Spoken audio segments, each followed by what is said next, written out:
Greetings, you sexy bastards. Today, I'm going to talk to you about a little thing we call gratitude and the weird problems that start to arise when you become grateful, or you become more grateful. And this might just be a me thing, but I'd imagine other people have experienced it. I don't think this is something that everybody goes through, but let's talk about it. If it applies to you, I'm going to talk to you about a way that you can deal with this weird problem. So, number one, what is gratitude? Gratitude is being like, hey, things are good. I like life. I like stuff. It's good. I appreciate these things in my life. Happy times, happy times. And that's good. You have to be grateful for the things that are in your life, because if you aren't and you wait around too long until they're gone, you're going to be like, oh man, I had all that great shit and I didn't even think about it. Like your legs or your eyeballs. You know, the great things, you can lose them. There's no guarantee they're going to stick around, or your friends, or your parents, or some good books. Actually, good books are pretty easy to retrieve. But yeah, other things like that. Although actually, I mean, they did do the whole book burning things, and the Nazis were like, fuck these things. So you never know. So you got to be grateful for the things that you have. But I got a note card, so I know what the hell I'm talking about. How much would I crave? Yeah, so you gotta think about how much would I crave these things were they gone, because that makes you much more grateful for them in the moment. But then there's a problem that could arise, and I noticed this over the summer. This has happened to me time and time again throughout my whole life, and I think this is something that's prevented me from becoming more grateful. And what it is attachment. Once you start to visualize the life without these things that you care about so much, that you enjoy, that you love, then you become attached to them because you're like terrified of this terrible vision that you've created for this life without the things that you have. And I think this development doesn't happen to everyone. I think some people are naturally more grateful and are able to experience gratitude without attachment. But if you find or something about that resonates with you, then keep watching. If not, get the fuck out of here. This is a waste of your time. So you're sitting around, you're becoming grateful. Generally what'll happen is I start practicing gratitude, and over the course of a month of doing that, I get just super hyped about life. I'm like, man, I feel so lucky to have all these things that I have. And what starts to happen is, like I said, I get attached to them, and I start to get anxious, and I start to enjoy them less, because I'm enjoying them with this underlying. There's a great quote by Seneca. I'm gonna go find that real quick. All right, this quote is from On the Shortness of Life by Seneca. He says, "Such man's very pleasures are restless and disturbed by various alarms, and at the most joyous moment of all there arises the anxious thought, how long will this last?" Oh my God, dude, just makes me want to shit and come. I tell you what, so good, so good. And so I freaking love that quote. I have a fuck ton of notes from that book, and that's like the only like bold quote that I recorded, because it's so damn good. And basically, I mean, you get it. That said it all. No more needs to be said. So you don't want to be in the place. You don't want to be enjoying these things that you care about so much, and then go, holy shit, like I don't want to lose them, and then ruin that joy, because then it's almost no longer something that creates gratitude, but now it's something that produces fear and anxiety, and that's no good. And then you kind of get locked in this unhappy place. So how are you going to deal with this?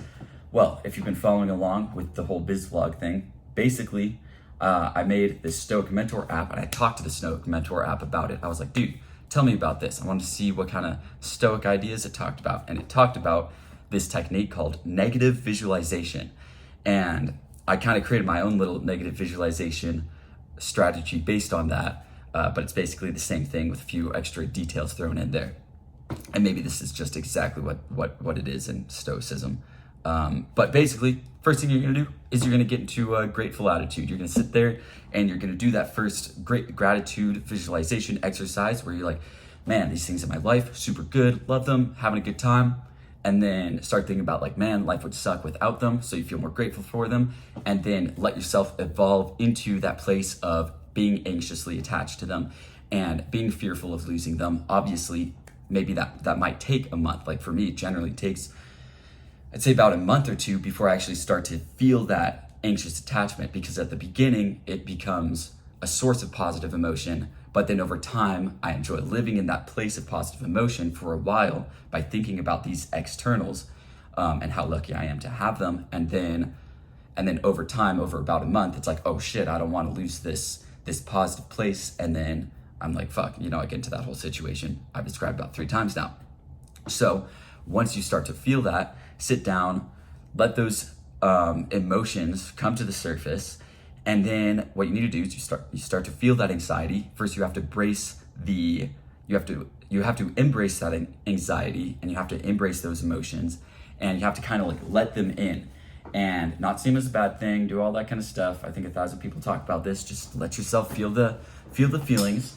And then what you're gonna do after you start like freaking out a little bit, or once you're like balls deep in the freak out, is you start to visualize that life, visualize how much you crave those things, and then you start to decatastrophize. So what you first start to do is, once you're fully in those emotions, is you recognize those emotions as bearable. You think, okay, look, like sure, these things haven't happened yet or whatever. I mean, they could never happen. Losing these things that you care about so much. Well, actually, realistically, it will always happen. Eventually, you're going to lose everything. There's the principle of impermanence. Everything is only here for a time, and then it's going to be gone. And so you have to accept impermanence. You have to accept that eventually these things are going to leave, and not necessarily in the ways that these scary visions or these fears are causing you to think that they're going to be gone. But eventually, these things will be out of your life. And I just mean that in like, maybe a part of that anxiety is it projects these visions of somebody that you care about dying, or your ability to play a sport because like your freaking knee gets blown off because somebody threw a grenade at you or some shit. Although if you're in America, that's probably not going to happen. Maybe we'll see how the next election cycle goes, because that last one got pretty crazy. But yeah, so you're going to sit there, you can decatastrophize a little bit. You're going to go, okay, all these fantasies, that's not grounded in reality. That's just, they could happen, probably won't. Even if they did, these are the emotions that I would be dealing with.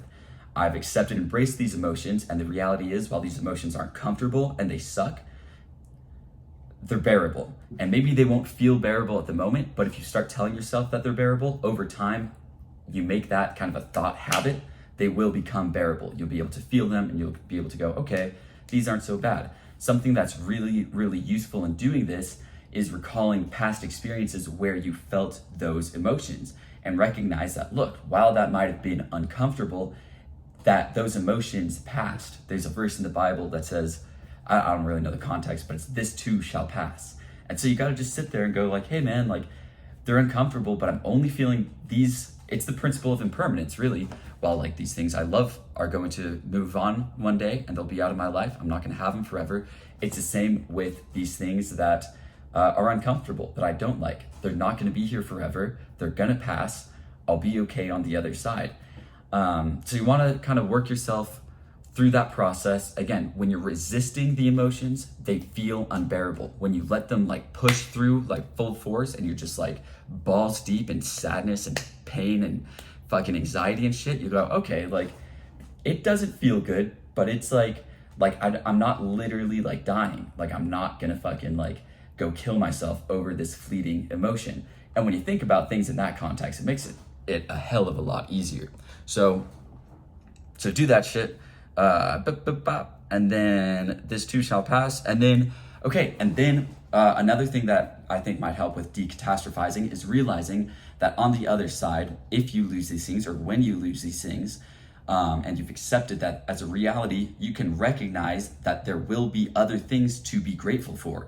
And that brings me into my next point. This is kind of separate from the negative visualization that I think helps with gratitude, is you need to realize that gratitude is an emotional habit, not something that's not an emotion that's dependent on specific externals. So what's happening, it's like gratitude is a layer abstracted from your life, where you're going through life and you have things that are worth being grateful for. And sometimes they're so great that they like peak right up into gratitude.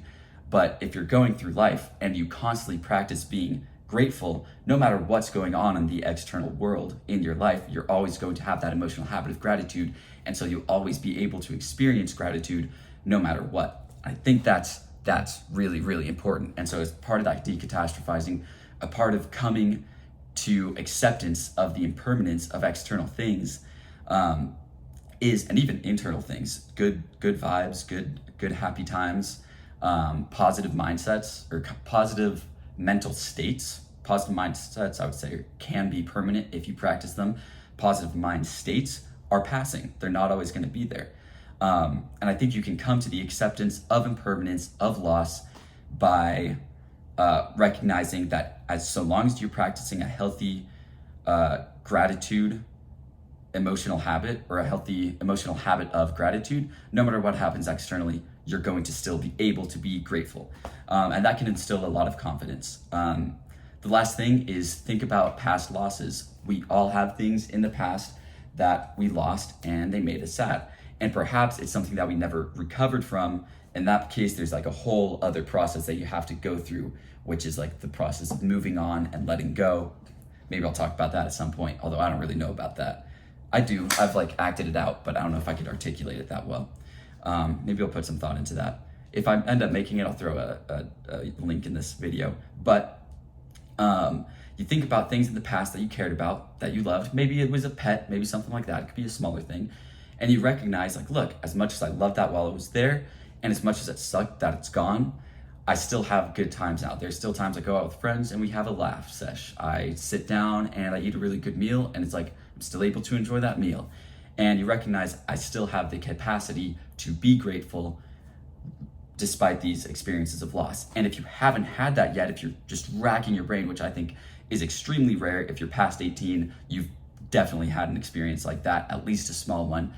But something that you can also recognize if you don't have that is take it on faith from hundreds and hundreds, probably millions of people who have gone through this. Once you experience some kind of loss, it's now an opportunity to find joy on the other side of loss, and to prove to yourself that even if you do lose the things that you care about, you can still find joy, you can still find happiness, you can still find things to be grateful for. So yeah, that's the happiness skill, really. Happiness isn't something that just like happens. It's something that you've got to work for. It's something that takes discipline and effort. These are skills that take years to develop. It's something I'm just starting to work on. I kind of just came up with the shit after talking to my Stoic Mentor app like yesterday. So yeah. Peace out, motherfuckers. Dude, another quick thought. Okay. Damn it, what was it? Your gratitude has to transcend your circumstances and your externals. So it's more about being grateful for this person or this event or this thing that you have, but it's not about being grateful because you have this thing. And I think that little perspective shift is what makes your gratitude, that emotional habit, able to transcend your external circumstances, these temporary fleeting things that principle of impermanence are going to be gone one day. You are practicing being grateful for the things that you have in your life. You're not being grateful because of the things that you have in your life. You're grateful for those things because you have the emotional habit of gratitude. And as you go through life, you're constantly practicing this. At times, it's going to be easier to practice this because your external circumstances are going to be fantastic. You'll be like, hey, this stuff is great. But at times it's going to be harder. You're going to have more difficulties. You're going to go through a season of challenge and struggle. You're going to have anxiety and you won't know where it's coming from, and you're going to have to introspect and figure that out. You can be grateful that you have the mental capacity to introspect. You can be grateful that you still have legs so you can go run around when you're like freaking out. All that kind of stuff. Yeah. So now that's it.